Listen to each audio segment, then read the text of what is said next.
അപ്പൊ എന്ത് അമലാണ് നമ്മുടെ ജീവിതത്തിൽ ചെയ്തത്? 60-70 വയസ്സ് കാലഘട്ടം മാത്രമാണ് നമുക്ക് അല്ലാഹു നൽകിയിട്ടുള്ളത് എങ്കിൽ ഈ സമുദായത്തിന്റെ മക്കളാകുന്ന നമ്മൾ എത്ര നന്മകൾ നമ്മുടെ ജീവിതത്തിൽ ഇതുവരെ ചെയ്തിട്ടുണ്ട് ഒന്ന് ചിന്തിക്കാൻ സഹോദരങ്ങൾ. ഒരു വാളിന്റെ മജ്‌ലിസിൽ നിന്ന് പോകുമ്പോൾ നമുക്ക് ചില ചിന്തകൾ ഉണ്ടാവണം. എങ്കിലേ ജീവിതത്തിൽ പരിവർത്തനം ഉണ്ടാവുള്ളൂ, മാറ്റത്തിന് നമ്മൾ തയ്യാറാവുള്ളൂ. ഞാൻ എന്ത് ചെയ്തു ഇതുവരെ? എത്ര സുഹൃതങ്ങൾ ചെയ്തിട്ടുണ്ട്, എത്ര നന്മകൾ ചെയ്തിട്ടുണ്ട്? ഇതുവരെ ചെയ്തത് വെച്ചിട്ട് എനിക്ക് സ്വർഗം ലഭിക്കുമോ? അതല്ല ഇതുവരെയുള്ള എൻ്റെ പ്രവർത്തനങ്ങൾ കൊണ്ട് നരകം എനിക്ക് വുജൂബാകുമോ, നിർബന്ധമാകുമോ? ആ ഒരു ചിന്ത നമ്മുടെ മനസ്സിൽ ഈ സദസ്സിൽ നിന്നുണ്ടാവണം, നിർബന്ധമാണ്. അള്ളാഹു നമുക്കൊക്കെ സ്വർഗം നൽകി അനുഗ്രഹിക്കട്ടെ. അള്ളാഹു നൽകി അനുഗ്രഹിക്കട്ടെ. അള്ളാഹുവേ ഞങ്ങളെല്ലാം സ്വാലിഹീങ്ങൾ ചേർക്കണേ അല്ലാ, ആബിദീങ്ങളിൽ ചേർക്കണേ അല്ലാ. ഒരുപാട് ചരിത്ര മുഹൂർത്തങ്ങൾക്ക് സാക്ഷിപത്രമാണല്ലോ ഇന്ന് കഴിഞ്ഞുപോയ ദിനം.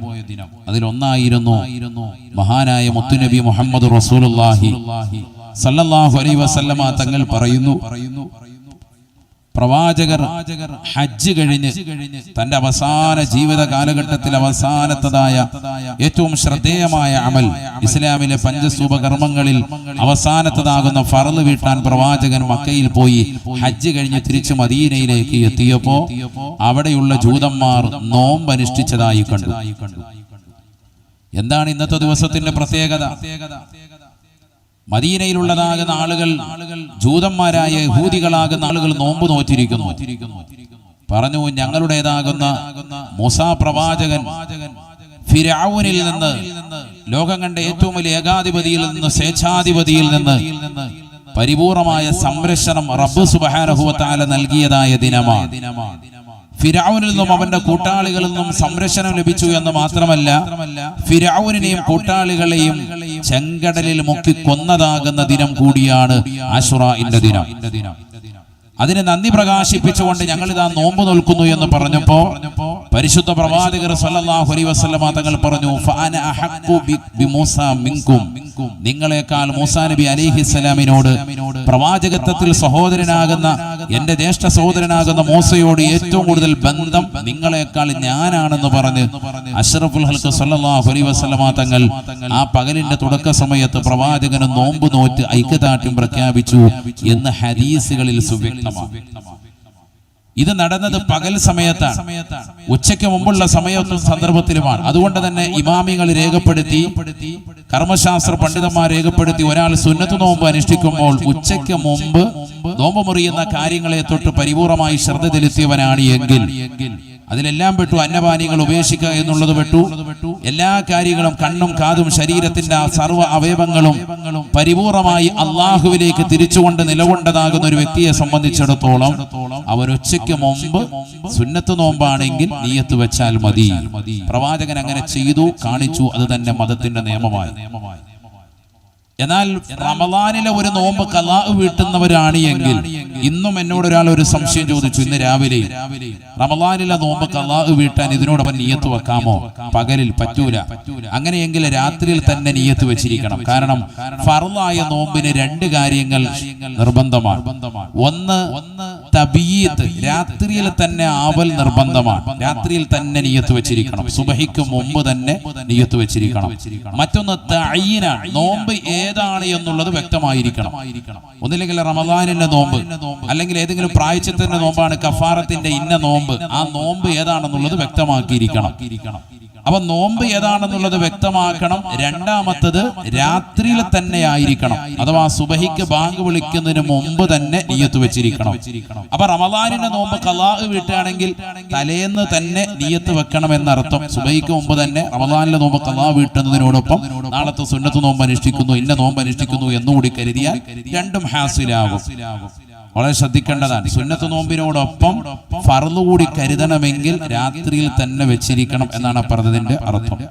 അള്ളാഹു നമുക്ക് അമൽ ചെയ്യാൻ തൗഫീഖ് നൽകട്ടെ. ഇതൊക്കെ ഒരുപാട് സാധാരണക്കാരായ ആളുകൾക്ക് ഇഷ്കാലുണ്ടാക്കുന്ന, സംശയമുണ്ടാക്കുന്ന, ചിലപ്പോൾ ശ്രദ്ധിക്കാതെ പോകുന്ന ഒരു വിഷയമായതുകൊണ്ടാണ് സാന്ദർഭികമായി ഉണർത്തിയത്. ഇനിയും നമ്മുടെ ജീവിതത്തിൽ ഇത്തരത്തിലുള്ള സുന്നത്ത് നോമ്പുകൾ വരുമല്ലോ. അയ്യാമുൽ ബീദും അതുപോലെ തന്നെ അയ്യാമു സൂദും എല്ലാ അറബി മാസവും 13, 14, 15 സുന്നത്താണ്. അറബി മാസം തന്നെ 27, 28, 29 സുന്നത്ത് നോമ്പ് അനുഷ്ഠിക്കൽ സുന്നത്താണ്.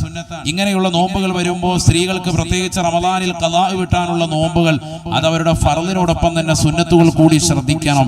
അതിന് രാത്രിയിൽ തന്നെ നിയ്യത്ത് വെക്കൽ ഏറ്റവും ശ്രദ്ധ ചെലുത്തേണ്ട കാര്യമാണ്. അള്ളാഹു നമുക്ക് അമലുകൾ പൂർത്തീകരിക്കാൻ തൗഫീഖ് നൽകുമാറാവട്ടെ.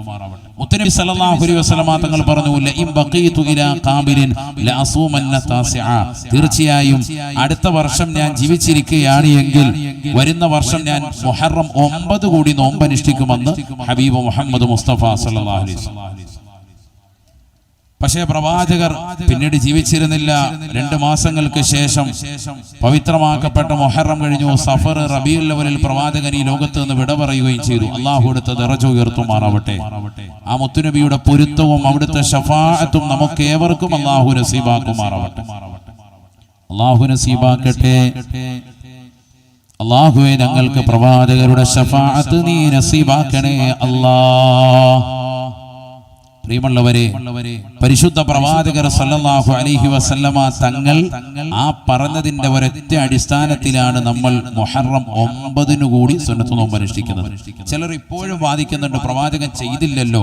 പിന്നെ എന്താണ് അതിന്? സഹോദരങ്ങളെ, ഹദീസ് എന്ന് പറഞ്ഞാൽ നിങ്ങൾ മനസ്സിലാക്കിയതുപോലെ മുത്തുനബി പ്രവർത്തിച്ചത് മാത്രമല്ല, പ്രവാചകന്റെ വാക്ക്, പ്രവാചകന്റെ പ്രവർത്തനം, പ്രവാചകന്റെ അംഗീകാരം, ഇതൊക്കെ ഹദീസിൽ പെടും. ഇതൊന്നും അറിയൂല.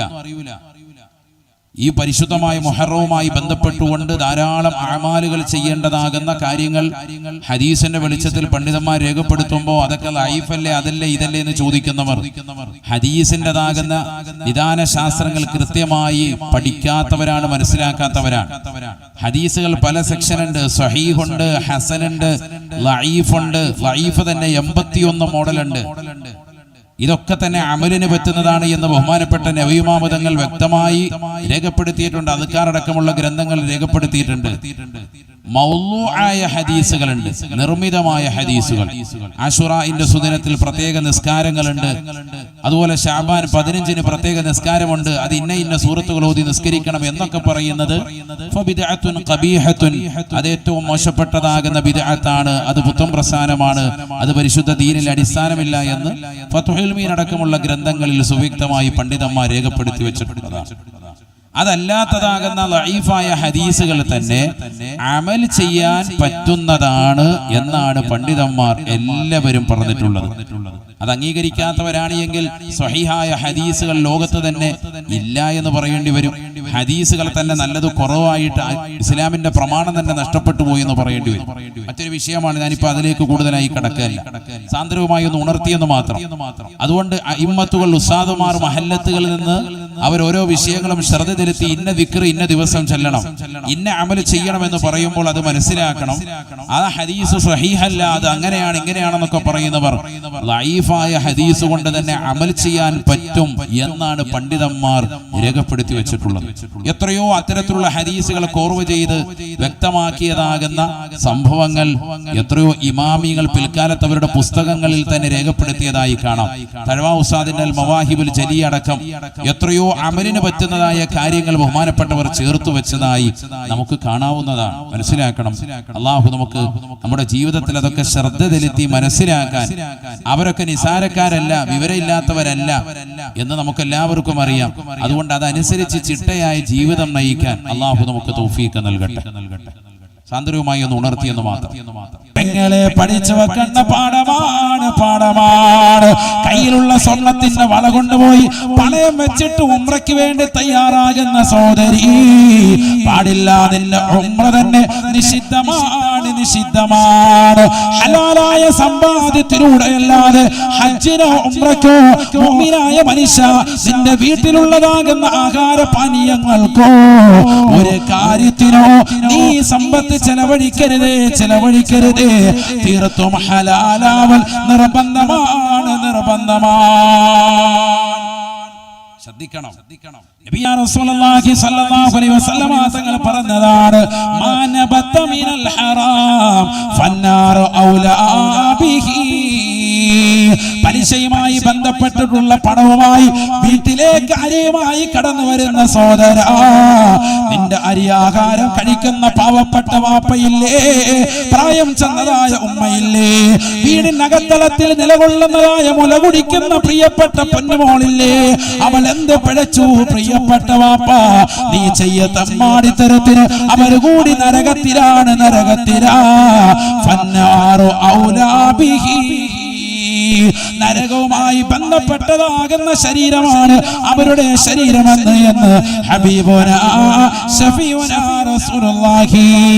അതുകൊണ്ടല്ലേ മുൻഗാമികളാകുന്ന ആളുകൾ പുറത്തേക്ക് ജീവിതമാർഗം തേടിക്കൊണ്ട് പോകുമ്പോ, കടലിന്റെ അടിയിലേക്ക് മത്സ്യം തേടിക്കൊണ്ട് പോകുമ്പോ, പാവപ്പെട്ടതാകുന്ന സഹോദരിമാർ വീടിന്റെ ഉമ്മറത്ത് നിന്നുകൊണ്ട് വിളിച്ചു പറയുകയാണ്, ഇയ്യാകും വകസബൽ ഹറാം, ഇയ്യാകും വകസബൽ ഹറാം.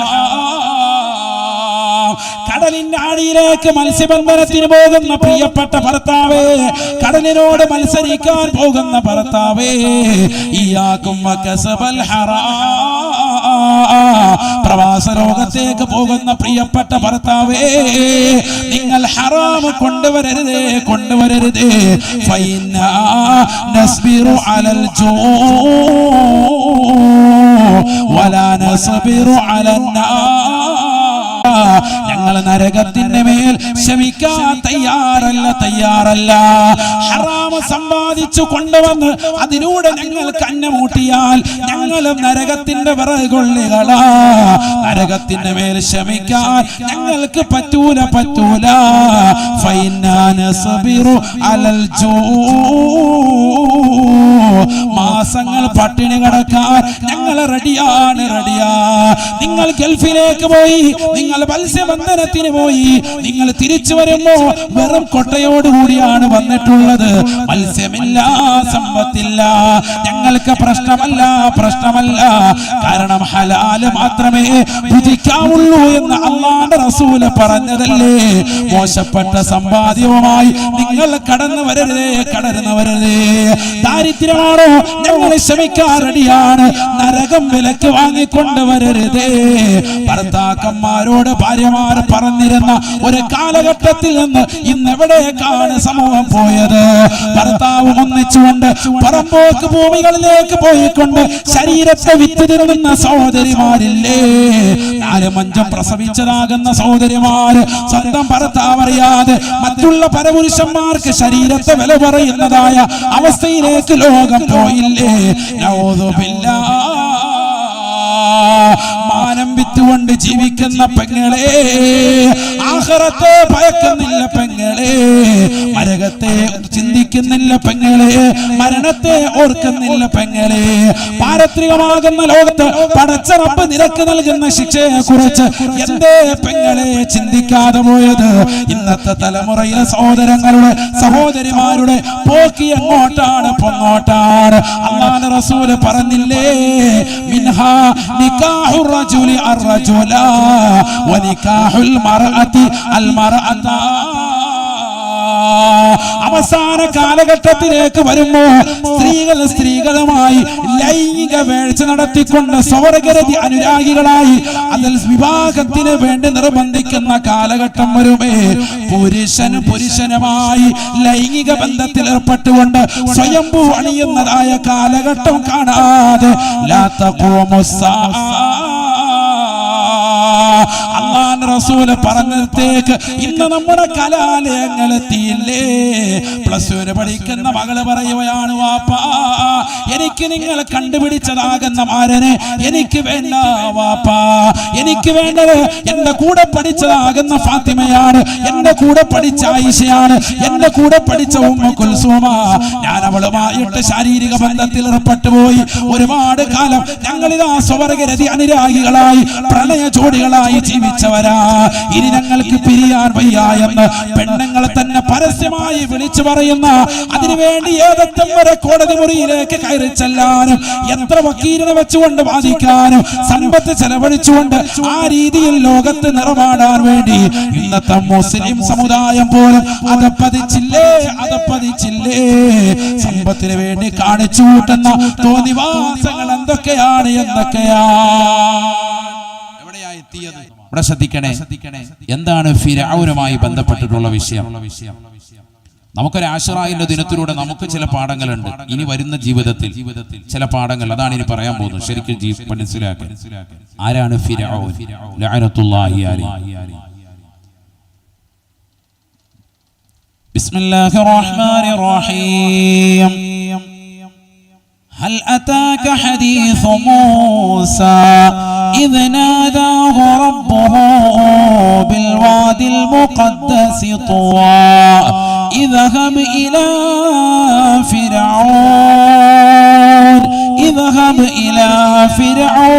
فرعون إنه طغى فقل هل لك إلى أن تزكى وأهديك إلى ربك فتخشى فأراه الآية الكبرى. പരിശുദ്ധമായ ഖുർആനിലൂടെ അല്ലാഹു സുബ്ഹാനഹു വ തആല വ്യക്തമാക്കുകയാണ്, ലോകം കണ്ട ഏകാധിപത്യമാകുന്ന ഭരണം നടത്തിയതായ വ്യക്തിയല്ലയോ ഫിർഔൻ ലഅനത്തുല്ലാഹി അലൈഹി. ഏകാധിപതിയായി സ്വേച്ഛാധിപതിയായി ഭരണം നടത്തിയതായ വ്യക്തിത്വമല്ലയോ അവനൊരു സാധാരണക്കാരനല്ല. ഇന്നും ഫിർഔനിൻ്റെതാകുന്ന പ്രവർത്തനങ്ങളാണ് ഭരണകർത്താക്കൾ അവരുടെ ജീവിതത്തിലേക്ക് ചേർത്ത് വെക്കുന്നത്.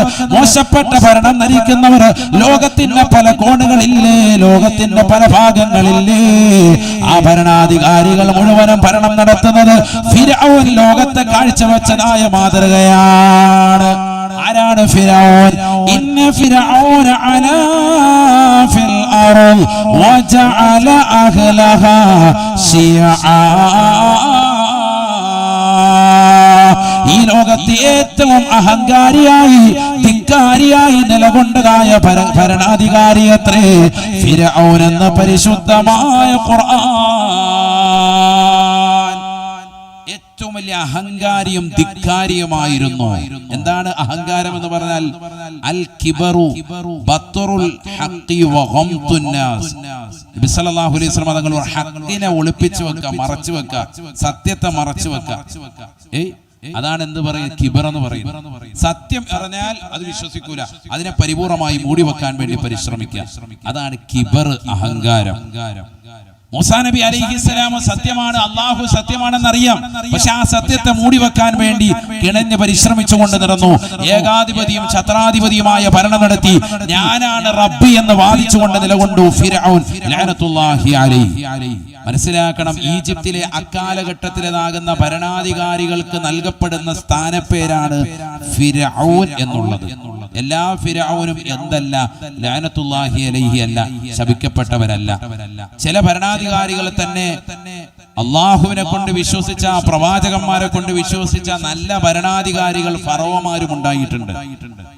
ഈജിപ്തിലെ അക്കാലഘട്ടത്തിലേതാകുന്ന ഭരണാധികാരികൾക്ക് നൽകപ്പെടുന്ന ഒരു സ്ഥാനപ്പേരാണ് ഫിർഔൻ. മനസ്സിലാക്കി, മൂസാ നബി അലൈഹിസ്സലാമിനെ കൊണ്ട് അവിശ്വസിച്ചതാകുന്ന ഈ ഫിർഔൻ, അവന്റെ പേരാണ് റസാസ്യം, റംസീസ് രണ്ടാമൻ എന്നാണ് ചരിത്രത്തിൽ അവനെ രേഖപ്പെടുത്തിയിരുന്നത്.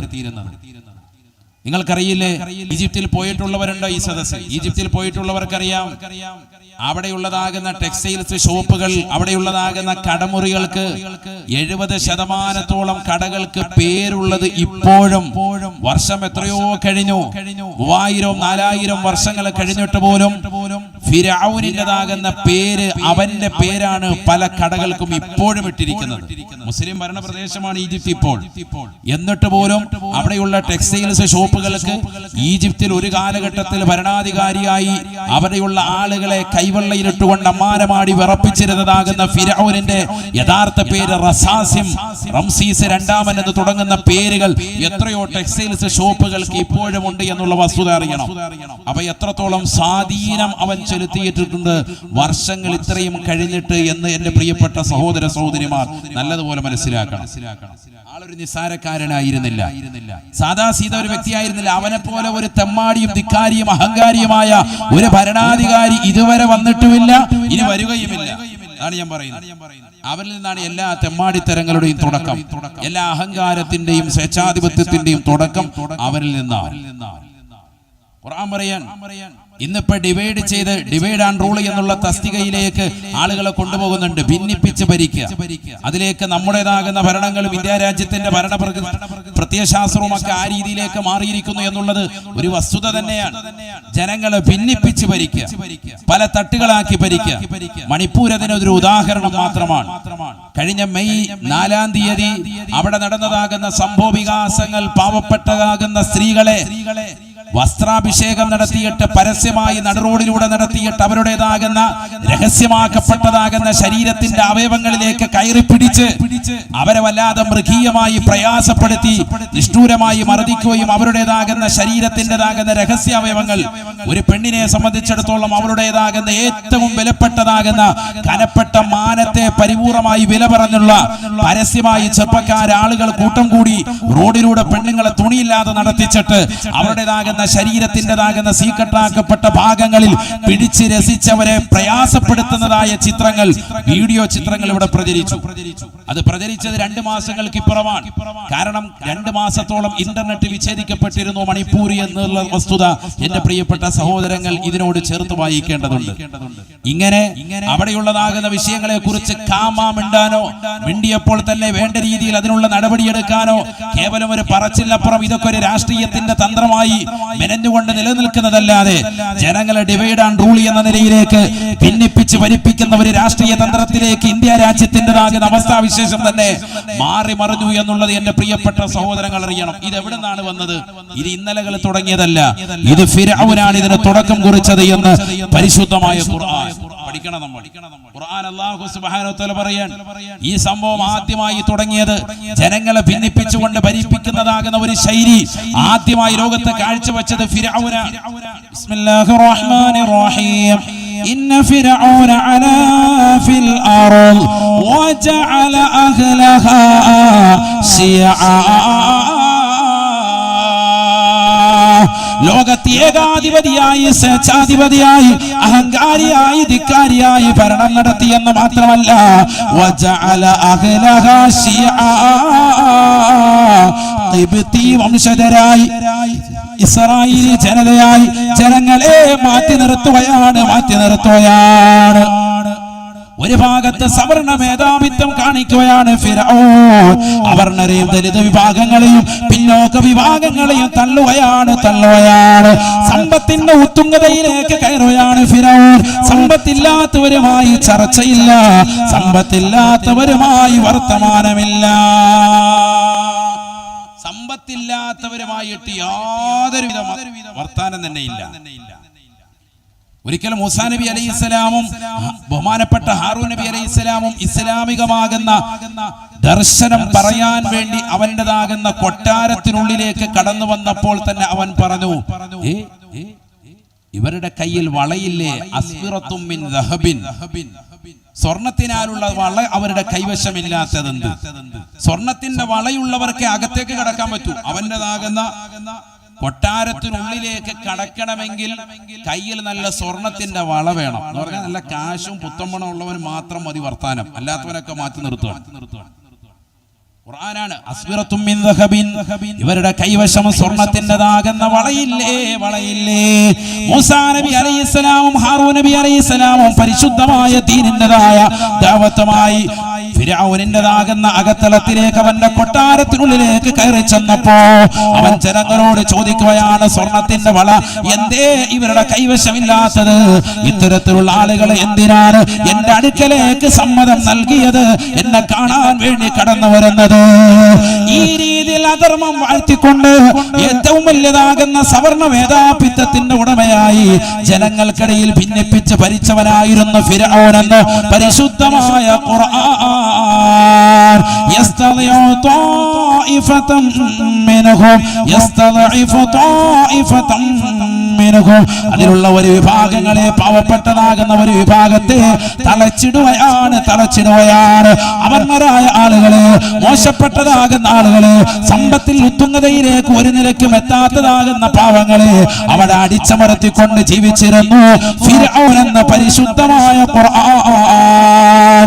യുദബ്ബിഹു അബ്നാഅഹും വയസ്തഹീ നിസാഅഹും. ആ നാട്ടിലുള്ളതാകുന്ന പാവപ്പെട്ടതാകുന്ന കുട്ടികൾ ആൺകുട്ടികളാണ് ജനിച്ചതെന്നറിഞ്ഞാൽ തനിക്ക് എതിരായി കൊണ്ട് അധികാരത്തിന്റെ പരമോന്നത പദവിയിലേക്ക് ആൺകുട്ടി കടന്നു വരുമെന്ന് ജോത്സ്യൻ പറഞ്ഞതിന്റെ അടിസ്ഥാനത്തിൽ മൂസാ പ്രവാചകരെ ഒന്ന് കണ്ടെത്താൻ വേണ്ടിയുള്ള പരിശ്രമത്തിന്റെ പേരിൽ ലക്ഷക്കണക്കിന് കുട്ടികളെ കൊന്നൊടുക്കുകയാണ്. ആയിരക്കണക്കിന് മക്കളെ കൊന്നൊടുക്കുകയാണ്. ആൺകുട്ടികൾ ജനിച്ചു വീണാൽ അവരെ പച്ചയോടുകൂടി കത്തിക്കുകയാണ്. അവരുടെ തല കൊയ്തെടുക്കാനുള്ള ഓർഡറാണ്. ആ നാട്ടിലുള്ളതാകുന്ന ആൺകുട്ടികളെ മുഴുവനും നിഷ്ഠൂരമായി കൊല ചെയ്യുകയാണ്, അറുകുല നടത്തുകയാണ്, അറുത്തുകളയാണ്. കഴുത്തറത്തങ്ങ് കൊന്നേക്കാൻ പറയും ചെറിയ കുട്ടികളെ. ജനിച്ചു വീണതുള്ളൂ, ആൺകുട്ടിയാന്നറിഞ്ഞാൽ എനിക്ക് ദോഷം ചെയ്യുമെന്ന് കണ്ടിട്ട് കുട്ടികളെ അറുത്തൂല്ല. ഒന്നും രണ്ടും അല്ല, ലക്ഷക്കണക്കിന് കുട്ടികളെ കൊന്നുകളഞ്ഞു ഫിർഔൻ. ഖുർആൻ പറയാം, തീർന്നില്ല. സ്ത്രീകളെ ജീവിക്കാൻ വിടുന്നുണ്ട്, പക്ഷേ അവർക്ക് യാതൊരുവിധ അടിസ്ഥാനവുമില്ല, അവരോട് യാതൊരുവിധ മമതയുമില്ല. അവരുടേതാകുന്ന മാനത്തിന് വില പറയാൻ, സമ്പത്ത് കൊടുത്തിട്ട് മാനത്തിന് വില പറയാൻ അതിന് ചെറുപ്പക്കാരെ അതിനുവേണ്ടി തയ്യാറാക്കി വിടുന്നു. അവന്റെ തന്നെ പട്ടാളങ്ങളെ, അവന്റെ കിങ്കരന്മാരെ അതിനുവേണ്ടി തയ്യാറാക്കി വിടാൻ പതിനായിരക്കണക്കിന് പട്ടാളങ്ങൾ. ലോകത്തെ ഏറ്റവും വലിയ ഫസാദ് ഉണ്ടാക്കിയവനവനാണ്. ഇന്നഹു കാന മിനൽ മുഫ്സിദീൻ. അവൻ ഫസാദ് ഉണ്ടാക്കുന്നവനാണ്. അല്ലാഹു പറയാൻ അവനേക്കാൾ വലിയ ഫസാദ് വേറെയില്ല. അത്ര വലിയ മോശപ്പെട്ടവനായിരുന്നു അവനെന്ന് പരിശുദ്ധമായ ഖുർആൻ. ഇദ്ഹബ അൻത വറബ്ബുക ഫഖാതിലാ ഇന്നാ ഹാഹുനാ ഖായിദൂൻ. ബഹുമാനപ്പെട്ടതാകുന്ന മൂസാ നബി അലൈഹിസ്സലാം അവന്റെ സമുദ്രത്തിലേക്ക് കടന്നു ചെന്നുകൊണ്ട് പരിശുദ്ധമായ പ്രബോധനത്തിന് വേണ്ടി തയ്യാറായി.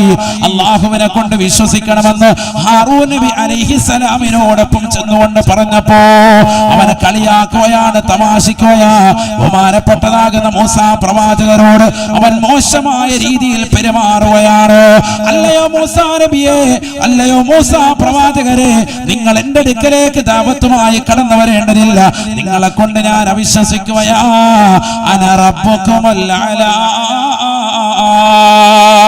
അവൻ ലോകത്തോട് വിളിച്ചു പറയുകയാണ്, ഏകാധിപത്യത്തിന്റെ ഭരണം നടത്തിയെന്ന് മാത്രമല്ല, നാട്ടിലുള്ളതാകുന്ന ആൺകുട്ടികളെ മുഴുവനും കുഴിച്ചു മൂടിയെന്ന് മാത്രമല്ല, അവിടെയുള്ള പെൺകുട്ടികളെ മോശമാക്കി ചിത്രീകരിച്ചു എന്ന് മാത്രമല്ല, സമ്പത്ത് മുഴുവനും കണ്ടുകെട്ടി എന്ന് മാത്രമല്ല, അഹങ്കാരത്തിന്റെ ധിക്കാരത്തിന്റെ വർത്തമാനത്തിന്റെ പരമോന്നത വർത്തമാനം അവൻ ലോകത്തോട് വിളിച്ചു പറയുകയാണ്.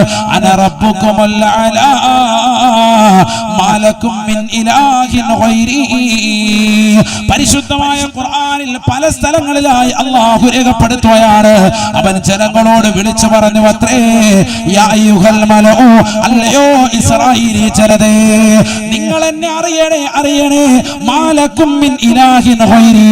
ഞാനല്ലാതെ ഒരു ഇലാഹില്ല, ഞാനല്ലാതെ ഒരു ആരാധ്യ പുരുഷനില്ല, ഏകൻ ഞാനാണ്, ഞാനല്ലാതെ റബ്ബ് മറ്റൊരാളില്ല.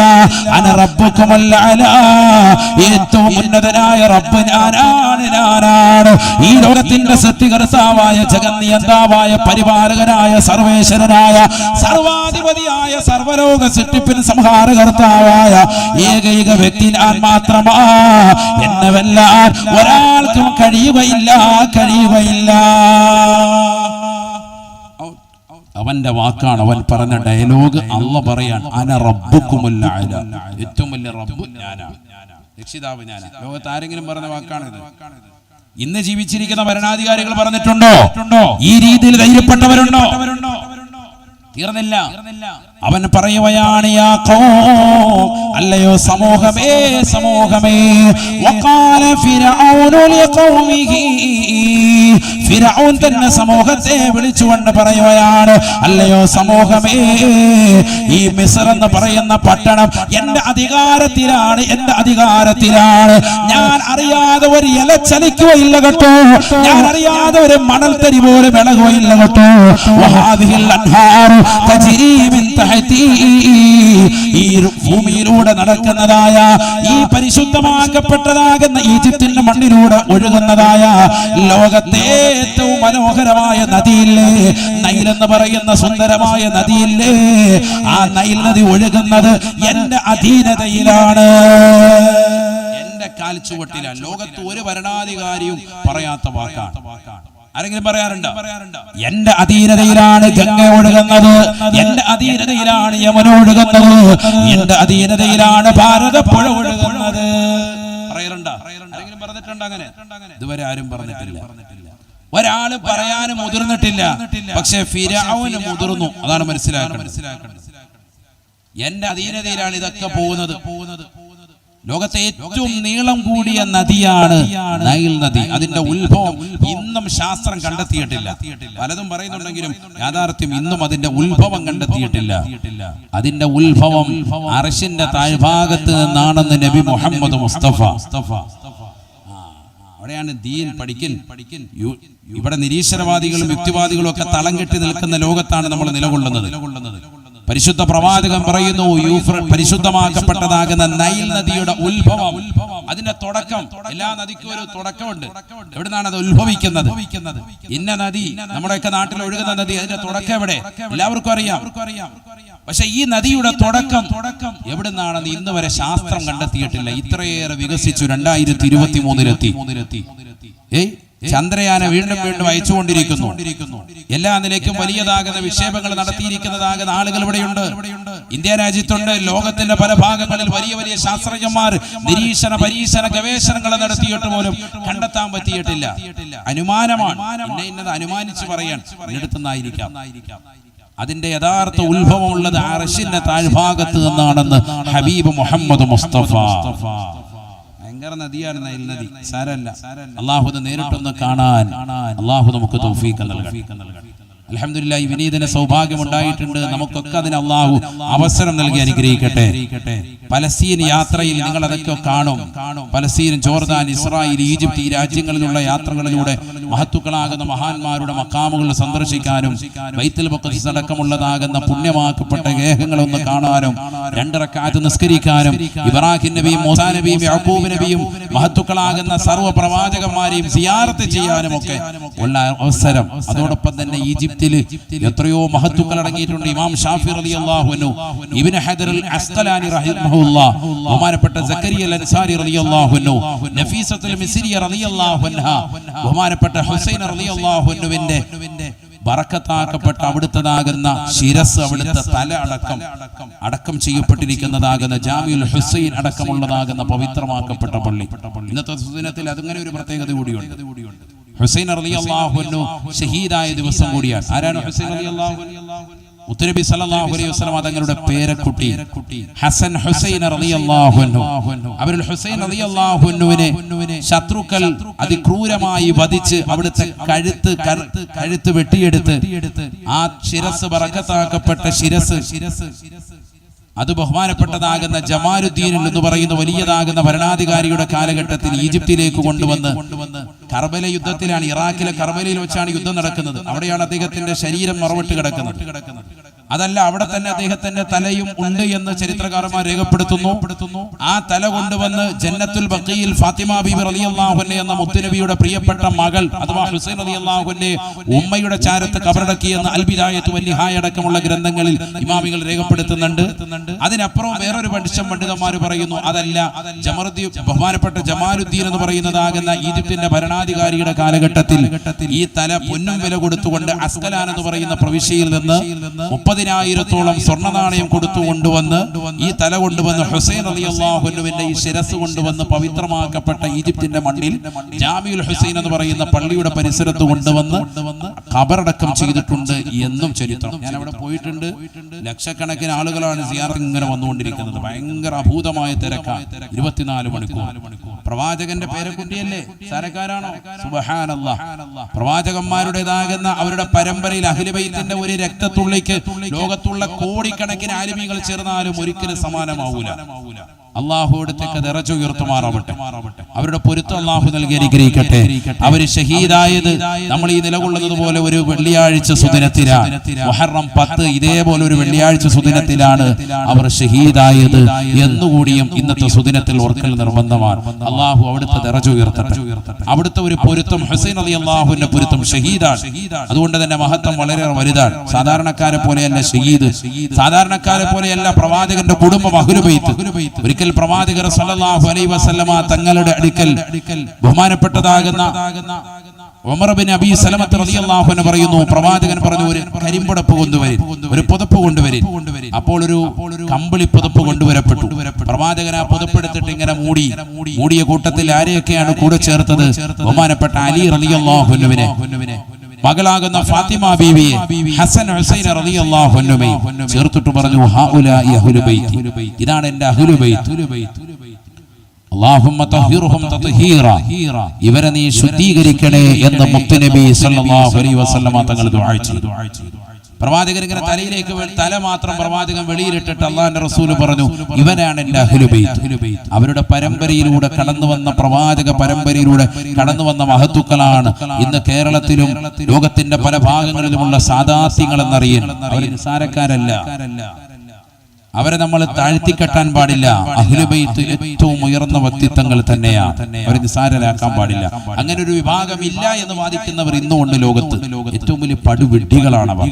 കാരണം പ്രവാചകർ സല്ലല്ലാഹു അലൈഹി വസല്ലം തങ്ങൾ പറഞ്ഞത് തന്നെയാണ്, എനിക്ക് ശേഷം നിങ്ങൾ മുറുകെ പിടിക്കേണ്ട വ്യക്തിത്വങ്ങളിൽ ഒന്ന് ഖുർആൻ, മറ്റൊന്ന് എൻ്റെ അഹ്ലു ബൈത്ത് നബി മുഹമ്മദ് മുസ്തഫ. അഹ്ലു ബൈത്തിനെ മുറുകെ പിടിക്കാൻ അള്ളാഹു നമുക്ക് തൗഫീഖ് നൽകട്ടെ. നമ്മുടെ കുടുംബങ്ങളിൽ, നമ്മുടെ മഹല്ലത്തുകളിലുള്ള വലിയതാകുന്ന മഹത്തുക്കളാകുന്ന ഇമാമിങ്ങൾ, അവർ നമുക്ക് കാണിച്ചു തന്ന മാതൃക. തഴവ ഉസ്താദൊക്കെ വാതിന് വേണ്ടി ഒരു സദസ്സിൽ പോയാൽ അവിടെ ഒരു സയ്യിദ് ഉണ്ടെന്ന് പറഞ്ഞാൽ പിന്നെ വിറയ്ക്കാൻ. കാരണം അവർക്കറിയാം ആ മഹത്തുക്കളുടേതാകുന്ന പവർ. നമ്മൾ ഇന്ന് സാദാത്യങ്ങളെക്കൊന്നും ഒരു വില കൽപ്പിക്കുന്നില്ല. ഒരിക്കലും അങ്ങനെ ആവാൻ പാടില്ല. സാദാത്യങ്ങൾക്ക് എപ്പോഴും വലിയ വിലയാണ്, സ്ഥാനമാണ്. പ്രവാചക പരമ്പരയ്ക്ക് ഹുസൈൻ റളിയല്ലാഹു അൻഹുവിനെ ഒന്ന് സ്മരിച്ചു എന്ന് മാത്രം. അള്ളാഹു അവിടുത്തെ ദറജ ഉയർത്തുമാറാവട്ടെ. അവിടുത്തെ പൊരുത്തം ഈ സദസ്സിൽ അള്ളാഹു നൽകി അനുഗ്രഹിക്കട്ടെ. ഈ സംഗമം നീ ഖബൂലാക്കണേ അല്ലാഹ്. അല്ലാഹുവേ, ഞങ്ങൾ ഈ നൽകുന്ന സദഖ ആഖിറത്തിലേക്ക് ഉപയുക്തമുള്ളതാക്കണേ അല്ലാഹ്. പാരത്രികമാകുന്ന ലോകത്ത് വലിയ വിജയം നസീബാക്കണേ അല്ലാഹ്. കണ്ണീർ വെക്കുന്നവരുടെ കണ്ണീരിനെ തൊട്ട്, അസൂയാലുക്കളുടെ അസൂയെ തൊട്ട്, മാരണം ചെയ്യുന്നവരുടെ മാരണങ്ങളെ തൊട്ട് പരിപൂർണമായ കാവൽ നൽകണേ അല്ലാഹ്. ഞങ്ങൾക്ക് നൽകിയിട്ടുള്ള നിഅമത്ത് നീ നിലനിർത്തണേ അല്ലാഹ്. അത് വിശാലമാക്കി അനുഗ്രഹിക്കണേ റബ്ബേ. ലോക മുസ്ലിമീങ്ങൾക്ക് സമാധാനവും ശാന്തിയും പ്രദാനം ചൊരിയണേ അല്ലാഹ്. സർവോപരി ഞങ്ങളുടെ ആഖിബത്ത് നന്നാക്കണേ അല്ലാഹ്. അല്ലാഹു നമ്മളെ അനുഗ്രഹിക്കുമാറാവട്ടെ. അപ്പൊ അഹങ്കാരത്തിന്റെ പരമോന്നതിയിലേക്ക് എത്തി നിലകൊണ്ടു ഫിർഔൻ ലഅനത്തുല്ലാഹി അലൈഹി. വിശാലമാണ് ചരിത്രം. ചുരുക്കി പറയാൻ ഒരുപാട് പറയാനുണ്ട്. ഖുർആനിന്റെ വിവിധ സൂക്തങ്ങളിൽ അല്ലാഹു സുബ്ഹാനഹു വ തആല ഫിർഔനെ കുറിച്ച് വിശാലമായി പറയുന്നുണ്ട്. കാരണം വലിയ പഠിക്കേണ്ട ഒരു പാഠമാണ് അവൻ. ഖുർആനിൽ നമ്മൾ മനസ്സിലാക്കിയതുപോലെയല്ല. ഖുർആനിൽ 100ൽ 90% ഇത്തരത്തിലുള്ള അഖ്ബാറുകളാണ്, നല്ല നല്ല ചരിത്രങ്ങളാണ്. 10% അഹ്കാമുള്ളൂ.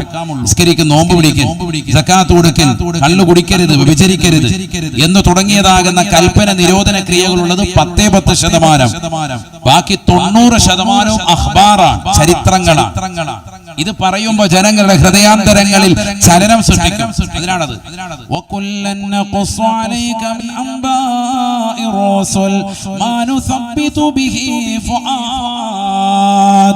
നബിയേ നബിയേ ഈ ചരിത്രങ്ങളൊക്കെ നിങ്ങൾക്ക് നാം വിവരിക്കുന്നത് എന്തിനെന്നറിയുമോ ഹബീബേ? ഹൃദയത്തിൽ തറയ്ക്കാനാണ്. മുൻഗാമികളാകുന്ന ആളുകൾ ഈ സമൂഹത്തിന് പറഞ്ഞു കൊടുക്കണേ റസൂലേ, ഫഖുസുസിൽ ഖസസ ലഅല്ലഹും യതദക്കറൂൻ. മുൻഗാമികളാകുന്ന മഹത്തുക്കളുടെ ചരിത്രം, മുൻഗാമികളാകുന്ന തമ്മാടികളാകുന്ന ആളുകളുടെ ചരിത്രം ഈ സമൂഹത്തിന് പറഞ്ഞു കൊടുക്കണേ റസൂലേ. എന്തിനെന്നറിയുമോ? അവർ ഗുണപാഠം ശ്രദ്ധിക്കാനാണ്. സാലിഹീങ്ങളുടെ ചരിത്രം പറയുമ്പോ അത്തരത്തിൽ ആവണേ അല്ലാ, എനിക്കാവണേ അല്ലാ, എന്നെയും കുടുംബത്തെയും അത്തരത്തിലുള്ള സാലിഹീങ്ങളെ ചേർക്കണേ അല്ലാ. തമ്മാടികളും റൗഡികളുമാകുന്ന ആളുകളെ പറയുമ്പോ അല്ലാഹുവേ പടച്ചറപ്പേ, അവരെ പോലെ മോശപ്പെട്ടതാകുന്ന നന്ദികേടിന്റെ വക്താക്കളാക്കി ഞങ്ങളെ നീ മാറ്റരുത് അല്ലാ. ഞങ്ങളെ സാലിഹീങ്ങളോടൊപ്പം ചേർക്കണേ അല്ലാ. ഇത് ജനങ്ങൾക്ക് സ്ഥിരപ്പെടുത്താൻ വേണ്ടിയിട്ടാ പരിശുദ്ധമായ ചരിത്രങ്ങൾ ഈ ഉമ്മത്തിന് വിവരിക്കേണ്ടത് എന്ന് പരിശുദ്ധമായ ഖുർആൻ. ഫിർഔനിന്റെ ചരിത്രം പ്രിയപ്പെട്ടതാകുന്ന മുസ്ലിമേ മുസ്ലിമത്തെ പതിയാങ്കര ഉസ്താദിന്റെ സവിധത്തിലേക്ക് 18ാമത്തെ ഉറൂസോടനുബന്ധിച്ചുകൊണ്ട് ഒരുമിച്ച് കൂടിയിട്ടുള്ള സത്യവിശ്വാസിനികളെ പഠിച്ചു വെക്കണേ. ദുനിയാവ് ആഗ്രഹിച്ചുകൊണ്ട് നടക്കല്ലേ വല്ലാതെ ആഗ്രഹിച്ചു പോയവനാണ് ഫിർഔൻ. ദുനിയാവിന്റെ പിറകെ ഓടുകയാണ്. ആരായിരുന്നു ഫിർഔൻ? ഫിർഔനിന്റെ തുടക്കം എങ്ങനെയാണ് അറിയണ ഈ ഉമ്മത്ത്. ഫിർഔൻ എന്ന് പറയുന്ന ഈ റസാസിം എന്ന പേരുള്ള റംസീസ് രണ്ടാമൻ എന്നൊക്കെ ഓമന പേരിൽ അറിയപ്പെടുന്ന ഈ മനുഷ്യൻ അവൻ ഈജിപ്തിലേക്ക് വരുമ്പോ അന്നുള്ളതാകുന്ന ഭരണാധികാരി ഈജിപ്തിലെ ഫറോവയുടെ മുന്നിൽ കൈനീട്ടി ഓച്ചാനിച്ച് നിന്നിട്ട് എന്തെങ്കിലും ഒന്ന് കഴിക്കാൻ തരണമെന്ന് പറഞ്ഞ് ഇറാഖി എന്ന് പറയുന്നതാകുന്ന രാജ്യത്തിൽ നിന്ന് പട്ടിണി മൂലം ദാരിദ്ര്യം മൂലം കുടിയേറ്റക്കാരനായിട്ട് നമ്മുടെ നാട്ടിലേക്ക് ബംഗാളികളൊക്കെ വരുന്നത് പോലെ ജോലിക്ക് വേണ്ടി വന്നുകൊണ്ട് ഒരു ജോലി തരണ എന്ന് കേണപേക്ഷിച്ചുകൊണ്ട് ഫറോവയുടെ മുന്നിൽ ഈജിപ്തിന്റെ അക്കാലഘട്ടത്തിലെ ഭരണാധികാരിക്ക് മുന്നിൽ ഓച്ചാനിച്ച് നിന്ന മനുഷ്യന് ശവക്കോട്ടയുടെ കാവൽ കൊടുക്കുകയാണ്. ശവക്കോട്ടയുടെ കാവൽ. കാരണം എന്തുകൊണ്ട്? അന്നും ഇന്നത്തെ പോലെയാണ് അടക്കുന്ന സമയത്ത് ശവക്കോട്ടയെ കൊണ്ട് അടക്കുമ്പോൾ നല്ല വസ്ത്രം ധരിപ്പിച്ച് കാര്യപ്പെട്ട ആഭരണങ്ങളൊക്കെ ഇട്ടിട്ടായിരിക്കും അടക്കുക. അപ്പൊ ശവക്കോട്ട തുറന്നിട്ട് അതിലുള്ള ആഭരണങ്ങൾ കയ്യേറുന്ന ആളുകളുണ്ട്. അതുകൊണ്ട് ശവക്കോട്ടയ്ക്ക് ഒരു കാവൽ. നമ്മുടെയൊക്കെ പള്ളിക്കാട്ടിൽ കാവലേ വേണ്ട. കാരണം ഇട്ടുകൊണ്ട് പോകുന്ന ഡ്രസ്സാകാം 3 ജോഡിയാണ്. ഇത് വീട്ടിലുണ്ട്, ഇതിനേക്കാൾ നല്ലത് വീട്ടിൽ വെച്ചിട്ട് പിന്നെ കക്കാൻ പോകേണ്ട കാര്യമില്ലല്ലോ. അതുകൊണ്ട് ശവക്കോട്ടയിൽ കൊണ്ടുപോയി കാവൽ നിർത്തുകയാണ്. ഈ കാവലിന്റെ ജോലിയാണ് ആദ്യമായിട്ട് ഫിർഔൻ ലഅനത്തുല്ലാഹി അലൈഹി റസാസിം എന്ന് പറയുന്ന വ്യക്തി ആദ്യം ഏറ്റെടുക്കുന്ന ജോലി ഏതാ? ഇറാഖുകാരനാണ് അവൻ. അസ്ലി ഇറാഖിൽ നിന്നാണ് ഈജിപ്തിലേക്ക് വന്നത്, കുടിയേറി പാർത്തവനാണ്. അങ്ങനെ അവിടെ വന്ന് ഏകനായി വന്നവൻ അവസാനം അവിടുന്ന് പിന്നീട് അധികാരത്തിന്റെ പരമോന്നത പദവിയിലേക്ക് എങ്ങനെ എത്തി? ആളുകളെ കൊണ്ടുവന്ന് നടക്കുമ്പോ ശവക്കോട്ടയിലേക്ക് പിന്നെ അടക്കുമ്പോ പതുക്കെ അവൻ അവിടുത്തെ മെയിൻ ആളായി മാറി. വരുന്നവരുടെ കയ്യിൽ നിന്ന് ഓരോ ദിർഹം വെച്ച് വാങ്ങാൻ തുടങ്ങി. ഒരാളടക്കുമ്പോൾ 1 ദിർഹം കിട്ടണം കൈക്കൂലി. അങ്ങനെ കൈക്കൂലി വാങ്ങിച്ച് നിലകൊള്ളുന്ന സമയത്ത് നാട്ടിൽ വലിയൊരു വസൂരി വിടുകൾ. വസൂരി വന്നവരുടെ 10,000-കണക്കിന് ആളുകൾ മരിക്കാൻ, ഒറ്റയടിക്കുണ്ടാകുന്ന മരണം, ആളുകൾ വന്ന് പെട്ടെന്നുണ്ടാകുന്ന മരണം, കബറടക്കുന്ന കാര്യങ്ങളും ഒക്കെ ഇവനാണ് നോക്കുന്നത്. പ്രഥമ ശുശ്രൂഷകളും കാര്യങ്ങളും ഒക്കെ ഇവനാണ് നടത്തുന്നത്. എല്ലാവരെയും കൊണ്ടുവന്ന് അടക്കം ചെയ്യുന്നു. അടക്കം ചെയ്യുമ്പോൾ ന്യായമായിട്ട് കൈക്കൂലി ഓരോരുത്തരത് വാങ്ങാൻ. കാരണം കബറടക്കാൻ സ്ഥലമില്ല, അടക്കം വേണോ, എന്നാ ഇത്ര തരണം. 1 വാങ്ങിച്ചുകൊണ്ടിരുന്നോ 10 വാങ്ങാൻ തുടങ്ങി. നൊടിയിടയിൽ സെക്കൻഡുകൾക്കുള്ളിൽ നാട്ടിലെ ഒരു പ്രമാണിയായി ആ ഒരൊത്തൊരു വസൂരിയോടുകൂടി അവൻ മാറുകയാണ്. അവൻ വലിയതാകുന്ന ഒരു ധനാഠ്യ പദവിയിലേക്ക് വന്നു. ഉള്ളതുകൊണ്ട് വീണ്ടും കാശെറിഞ്ഞ് അവൻ വീണ്ടും ഉന്നത പദവിയിലേക്ക് എത്താണ്. ചെറിയ തോതിൽ കൈക്കൂലി കൊടുത്ത് പട്ടാളത്തിൽ കയറിപ്പറ്റി. അക്കാലഘട്ടത്തിലെ ഫറോവ ചക്രവർത്തിയുടെ പട്ടാളത്തിലേക്ക് കയറിപ്പറ്റി. പട്ടാളത്തിലേക്ക് കയറി ഓരോ പടിപടിയായിട്ട് അതിന്റെ മുകളിലുള്ള സ്ഥാനങ്ങൾ അവൻ ആഗ്രഹിക്കുകയും കൊതിക്കുകയും അതിനുവേണ്ടി പരിശ്രമിക്കുകയും ചെയ്തു. അശ്രാന്ത പരിശ്രമത്തിനൊടുവിൽ കൈക്കൂലി കൊടുത്ത് പട്ടാള മേധാവിത്വത്തിലേക്ക് അവൻ വന്നു. ആ സമയത്താണ് രാജാവിന് രോഗം മൂർച്ഛിച്ചത്. രാജാവ് രോഗം മൂർച്ഛിച്ചു മരണപ്പെട്ടു പോയി. അധികാരത്തിന്റെ പരമോന്നത പദവി കൈക്കലേന്താൻ ഇനി ഇതിനേക്കാൾ നല്ല അവസരമില്ല എന്ന് മനസ്സിലാക്കിയവൻ പട്ടാളത്ത് മുഴുവൻ ചേർത്ത് നിർത്തിയിട്ട് ഒരു വലിയതാകുന്ന സമരമുറയ്ക്ക് തയ്യാറായി. അധികം താമസിക്കേണ്ടി വന്നില്ല. അവൻ അവന്റെ കൗശല ബുദ്ധിയും കുതന്ത്രവും എല്ലാം കൂടി പരിശ്രമിച്ചപ്പോ അവൻ ഏകാധിപതിയായി സ്വേച്ഛാധിപതിയായി ഫറോവ ചക്രവർത്തി പദത്തിലേക്ക് ഇറാഖിൽ നിന്ന് വന്നതായ ഒരു പാവപ്പെട്ട ദരിദ്രനാകുന്ന ബാലൻ പിൽക്കാലത്ത് ലോകമറിയപ്പെട്ടതാകുന്ന ഒരു ഉന്നതനായ വ്യക്തിത്വത്തിലേക്ക് ഉന്നതനാകുന്ന സ്ഥാനത്തിലേക്ക് മാറുക. ഫിർഔൻ എന്ന പദവിയിലേക്ക് അറിയപ്പെട്ട ഫിർഔൻ റസാസിം രണ്ടാമൻ, റംസീസ് രണ്ടാമൻ ഉന്നതനായ വ്യക്തിയായി മാറി. അങ്ങനെയാണ് അവൻ അധികാരത്തിലേക്ക് വരുന്നത്. ഒന്നും അല്ലായിരുന്നു, സീറോണ്, 000. ഇന്നത്തെ കൗമിൽ അങ്ങനത്തെ ആൾക്കാരുണ്ട്, ഒന്നും ഇല്ലായിരുന്നു. അവസാനം ഇച്ചിരി 5 ലക്ഷം രൂപ അവിടെ എറിഞ്ഞ് പലിശക്ക് എറിഞ്ഞ് കാശ് കുറച്ചും കൂടി കിട്ടി. പരിപാടി കൂടുതൽ ഉണ്ട്. അള്ളാഹു നമ്മളെ കാക്കുമാറാവട്ടെ.